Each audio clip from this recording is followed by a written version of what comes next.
وَمَن يَتَّقِ اللَّهَ يَجْعَل لَّهُ مَخْرَجًا وَيَرْزُقْهُ مِنْ حَيْثُ لَا يَحْتَسِبُ وَمَن يَتَوَكَّلْ عَلَى اللَّهِ فَهُوَ حَسْبُهُ إِنَّ اللَّهَ بَالِغُ أَمْرِهِ قَدْ جَعَلَ اللَّهُ لِكُلِّ شَيْءٍ قَدْرًا.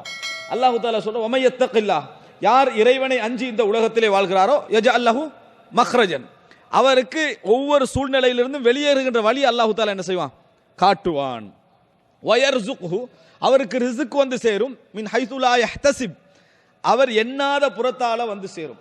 பொதுவாக தவக்குலை ஈமானை முழுமையாக புரியாகிற நேரத்தில் நம்ம ஈமான் உள்ளவர்கள் அனுபவிக்கக்கூடிய ஒரு சோதனை தான் என்னன்னா, ஒரு சோதனையை வந்து நம்மளுக்கு விளங்கக்கூடிய பாபை வச்சு மட்டும் தான் யோசிக்கிறது. இப்படி போனால் சரி வரும், இப்படி போனால் இது சரி வரும், 3 இதான் வேற என்ன நடக்குமோ தெரியாது. 3 பாபு உனக்கு தெரியுது, 300 பாபு இறைவன்ட்ட இருக்கும். உனக்கு தெரிஞ்சது 3 பாபு தான், ஆனால் 300 பாபு யார்கிட்ட இருக்கும், இறைவன்ட்ட இருக்கும். அதனால் அல்லாஹ் தஆலா வயர்சுக்ஹு மின் ஹைது லா யஹ்தசிப், நீ எதிர்பாராத வழியில் உனக்கு என்ன செய்வான், அல்லாஹ் தஆலா உனக்கு ரிஸ்கை கொண்டு வந்து சேர்ப்பான். இன்னல்லாஹ பாலிகு அம்ரி, தனது காரியங்களை இறைவன் அடைந்தே தீருவான். கத் ஜஅலல்லாஹு லிகுல்லி ஷைஇன் கத்ரா, அல்லாஹ் தஆலா ஒவ்வொன்றுக்கும் ஒரு கதரை ஆக்கி இருக்கிறான், ஒரு நிர்ணயத்தை ஆக்கி இருக்கிறான் என்று அல்லாஹ் தஆலா சொல்லி காட்டுகிறான். எனவே அன்புள்ள சகோதரர்களே, ஒரு ஈமான் உள்ளவனுடைய நம்பிக்கை இதுல மிகவும் திட்டவட்டமாக இருக்க வேண்டும், தெளிவானவனாக இருக்க வேண்டும். ரிஸ்க் என்பது இறைவன் புறத்திலிருந்து வரக்கூடிய ஒரு அம்சம். இந்த உலகத்திலே அதற்குரிய அஸ்பாபுகளைத்தான் நாம் என்ன செய்கிறோம், தேடிக்கொண்டிருக்கிறோம் என்பது நமக்கு தெளிவாக இருக்க வேண்டும்.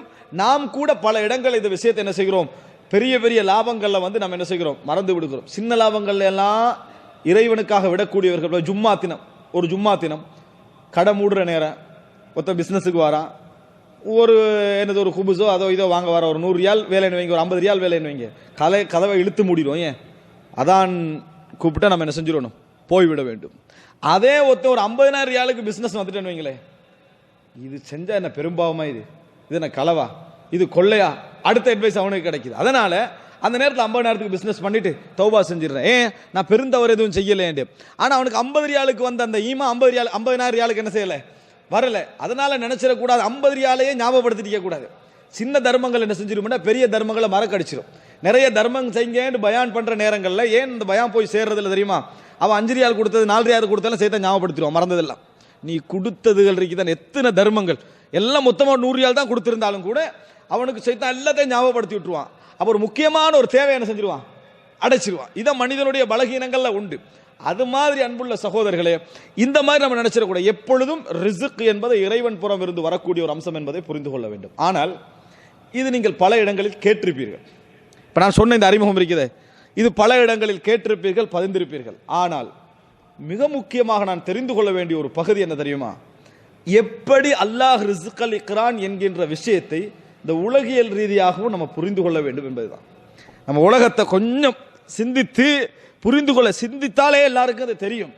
ஆனால் ஓரளவு நம்ம புரிந்து கொள்ள வேண்டும் என்பதற்காக நான் சில விஷயங்களை இந்த இடத்தில் சொல்லுவதுதான் இந்த உரையுடைய பிரதானமான நோக்கம் என்பதை புரிந்து கொள்ள வேண்டும். அன்புள்ள சகோதரர்களே, இந்த உலகத்திலே நீங்கள் எந்த ஒரு காரியத்தை நீங்கள் எடுத்துக்கொண்டாலும், இந்த உலகத்திலே மனிதனுக்கு என்று இறைவன் வைத்திருக்கக்கூடிய வாழ்வாதாரங்கள் என்ற ரிஸ்க் என்ற எந்த பகுதியை நீங்கள் எடுத்துக்கொண்டாலும் இந்த உலகத்திலே அல்லாஹ் தஆலா அதை வைத்திருக்கிறான். ஒரு 50 வருடத்துக்கு, ஒரு 100 வருடத்திற்கு, ஒரு 200 வருடத்துக்கு, சிலவைகள் 1000 வருடங்களுக்கு இந்த உலகத்தில் என்ன செஞ்சுக்குது, சேமிக்கப்பட்டிருக்கு.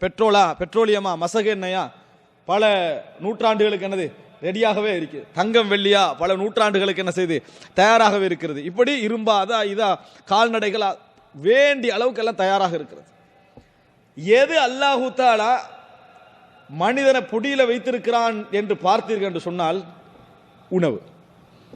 இந்த உணவை நீங்க நினைச்சு பாருங்க, ஒரு மனிதனால மேக்சிமமா இந்த டோட்டல் சமுதாயத்துக்கும் எவ்வளவு காலத்துக்கு 600 கோடி பேர் மக்கள், 700 கோடி வைங்க, இவர்களுக்கு உணவை சேமிச்சு வைக்கணும். 700 கோடி பேர் நிம்மதியாக வாழ வேண்டும். எங்களுக்கு பெட்ரோல் ரெடி, அது ரெடி, எல்லாம் ரெடி. இப்போ சாப்பாடு இருக்கு, நம்மளுக்கு பெட்ரோல் வேணுமே, இதுக்கு என்ன செய்வது அப்படின்னு சிந்தித்தாங்கன்னா எவ்வளவு காலத்துக்கு அவனால் சேர்க்கலாம். யூசுப் அலைஹிஸ்ஸலாத்துடைய வரலாற்றில் கூட எடுத்துக்கூடாது, ஒரு 7 வருஷத்துக்கு என்ன செய்யலாம், அவனால் சேர்க்கலாம். ஒரு 10 வருடத்துக்கு சேர்க்கலாம்னு வைங்க. ஒரு 10 வருடத்துக்கு உணவுக்குரிய எல்லா செட்டில்மெண்ட்டும் அவனால் செஞ்சு முடியலாம். 10 வருடம் முடிந்து விட்டால் அவன் உணவை எப்படி தயாரிக்க முடியும் என்கின்ற ஒரு பெரும் கேள்வியை கேட்டு பாருங்க.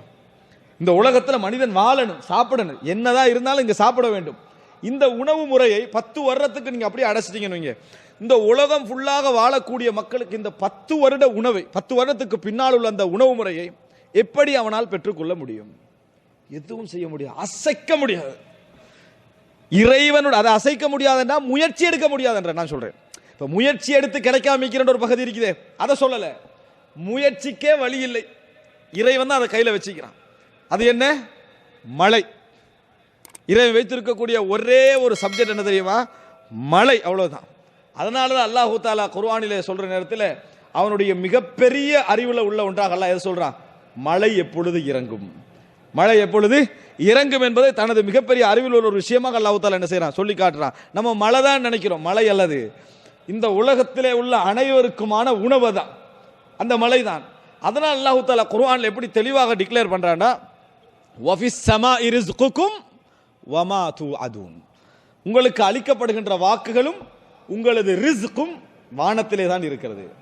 உங்களது ரிஸ்கும் உங்களுக்கு அளிக்கப்படுகின்ற வாக்குகளும் வானத்திலே தான் இருக்கின்றன என்று அல்லாஹ் ரப்பல் ஆலமீன் சொல்லி காட்டுகிறான். அன்புள்ள சகோதரர்களை நினைத்து பாருங்கள், அல்லாஹ் ரப்பல் ஆலமீன் என்னதான் பல ஏக்கர் நிலங்களை ஒருவர் வைத்திருந்தாலும், பல விவசாய நிலங்களை ஒருவர் வைத்திருந்தாலும் மழை பொழியவில்லை என்று வைங்க, என்ன அவரால் செய்ய முடியும்? இந்த உலகத்தில் அவரால் அதாவது ஒரு எட்லாஸ்ட் என்று சொல்லுகின்ற அளவில் என்ன முயற்சி அவருக்கு செய்ய முடியும்? எந்த முயற்சியும் செய்ய முடியாது. மழைக்காக வேண்டி எந்த முயற்சியும் செய்ய முடியாது. இஸ்லாம் ஒரு வழியை ஆக்கி தருகிறது, இஸ்திஸ்கா. என்ன? மழையை இறைவனிடத்தில் கேளுங்கள், சலாத்துல் இஸ்திஸ்கா, மழை பொழிய வைக்க சொல்லி இறைவனிடத்திலே கேளுங்கள் என்பது. இறைவன் இந்த உலகத்தில் தான் நாடிய பொழுது எங்க கொடுக்கணுமோ, எங்க மழையை பொழிய வைக்கணுமோ அதை இறைவன் தனது நிர்வாகத்திலே வைத்திருக்கிறான். அதற்கு ஏற்ப மனிதன் விவசாயங்கள் போகங்களை பிரித்து என்ன செய்யறான்? வாழ்ந்து கொண்டிருக்கிறானே தவிர மழை என்ற பகுதியை இறைவன் பிடிச்சிட்டான்னு வைங்க, முடிஞ்சு. ரசூலுல்லாஹி ஸல்லல்லாஹு அலைஹி வஸல்லம் அவர்கள் இந்த மழை சம்பந்தமாகவே பல விஷயங்களை எங்களுக்கு என்ன செய்திருக்கிறார்கள்? விளங்கப்படுத்தி இருக்கிறார்கள் சகோதரர்களே. இப்போ மழை என்பது அல்லாஹுடைய மிக முக்கியமான ஒரு பகுதியில் உண்டு என்பதை ரிஸ்கை அல்லாஹ் தஆலா சொல்ற நேரத்தில் வஃபிஸ் ஸமாஇ ரிஸ்குக்கும் வமா துஅதுன், உங்களது ரிஸ்க் அல்லாஹ்விடத்தில் வானத்திலே தான் என்ன செய்கிறது? இருக்கிறது என்று அல்லாஹ் தஆலா சொல்லி காட்டுகிறான். ஒரு மழை என்கின்ற விஷயத்தை அல்லாஹ் தஆலா 2 விஷயத்துக்கு பயன்படுத்துறான். இந்த மழையை நிறுத்தி நஷ்டங்களை ஏற்படுத்துகிறான், விவசாய நிலங்களை என்ன செய்யறான்? இல்லாமக்கிறான். மழையை பொழிய வைத்து விவசாயத்தை அல்லாஹ் என்ன செஞ்சிடறான்? இல்லாமலாக்கிறான். எப்படி? 2 அல்லாஹ் கையில வச்சுக்கிறான். உலகத்தில் ஒரு விவசாயம், அதாவது விவசாயம் செய்ய முடியவில்லை என்ற காரணமா எது சொல்லுவாங்கன்னா, மழை பொழியல, அதற்குரிய டைம்ல என்ன செய்யல, மழை பொழியல, அதனால தான் என்றான். அதே நேரத்தில் இந்த உலகத்தில் ரிஸ்க்ல உண்டு உப்பு, உப்பளம். அந்த இடத்துல மழை பொழிஞ்சிச்சுன்னு வைங்க, உப்பு போயிடும். அல்லாஹ் ரப்புல் ஆலமீன் எப்படி வச்சுக்கிறான்னு சொன்னா, கலக்கக்கூடிய 2க்கு உணவுல கலந்தான் சாப்பிடுறோம், உப்பில்லா பண்டம் குப்பையிலேன்னு சொல்றோம். இது 2ஐயும் சேர்க்கக்கூடிய ஒன்றுக்கு மழை பெய்யக்கூடாது, ஒன்றுக்கு மழை பெய்யணும். மாறி பெய்தாலும் 2க்கு என்ன செய்யாது? ஒத்து வராது. அது மாத்திரமல்ல, நல்ல விவசாயம் செஞ்சு ஒத்த நிற்கிறான், அறுவடை காலம் அப்ப பெய்யக்கூடாது, அறுவடை காலத்தை என்ன செய்யக்கூடாது? மழை பெய்யக்கூடாது. ஆனா இவனது கையில் அதுல மைக்ரோ செகண்ட் இல்ல, நனோ செகண்ட்களாக பிரித்தால் இவன் அந்த ஆற்றல் இல்லை. மழை பெய்யக்கூடாது என்பது அவன் உள்ளம் பிரார்த்தனையை தவிர வேற எதுல சம்பந்தப்படலாம்னு சொல்லுவோம்? உள்ளம் பிரார்த்தனையை தவிர வேற எதுல சம்பந்தப்படலாம். அதனால் தான் ஷிர்க்குக்கு போனாங்க மழை விஷயத்தில். மழை பெஞ்சுதா இந்த நட்சத்திரம் தான் காரணம்னாங்க. ஏன்னா அவனுக்கு அதில் ஊன்றுவதற்கு எந்த எதுவும் நிற்காது, விஞ்ஞானம் நிற்காது, வேற வேற நம்பிக்கைகள் நிற்காது. ஏதோ ஒன்றை நம்பித்தான் என்ன செய்யணும்? அவன் ஆக வேண்டும். என்ன காரணமாக ஆகணும்? இதான் மனிதனை பொறுத்தவரைக்கும் உருவாக்குவதற்கும் விவசாயம் தேவை. இறைவனை பொறுத்தவரைக்கும் விவசாயத்தை மழையின் மூலம் உருவாக்குறான், மழையின் மூலம் என்ன செய்கிறான்? அழிக்கிறான் என்பதை கண்கூடாக காணுகிறோம். ஆனால் நம்மளுக்கு மழையை பற்றி எப்பயாவது நம்ம அது ஒரு பெரியோர் ரஹ்மத்து நினைச்சிக்கிறோமா? நினைக்காதும் காரணத்தை நான் பின்னால் வழங்கப்படுத்துகிறேன். அன்புள்ள சகோதரர்களே, மழை என்பது அப்ப இந்த சமுதாயத்தில் விவசாயம் செய்துவிட்டு அதை அந்த விவசாயம் செய்கிற நேரத்தில் மழை பொழியணும் நினைக்கிறான். விவசாயம் என அதாவது அறுவடை செய்யறதுல மழை பொழியக்கூடாதுன்னு நினைக்கிறான். 2க்கு ஏற்ற மாதிரியே அல்லாஹ் தஆலா உலகத்தில் என்ன செய்யறான்? நிர்வாகம் செய்து வருகிறான். ஒன்றை மட்டும் மழை பொழிய வைக்க அப்படி தலைகளை மாத்தினான்னு வைங்களே, அப்பயும் அழிஞ்சிடும், அப்பயும் என்ன செஞ்சிடும்? அது அழிந்து விடும் என்பதை பார்க்கிறோம். இதற்காக வேண்டி நன்றி செலுத்தக்கூடியவர்களாக நம்ம பார்க்கிறோமா?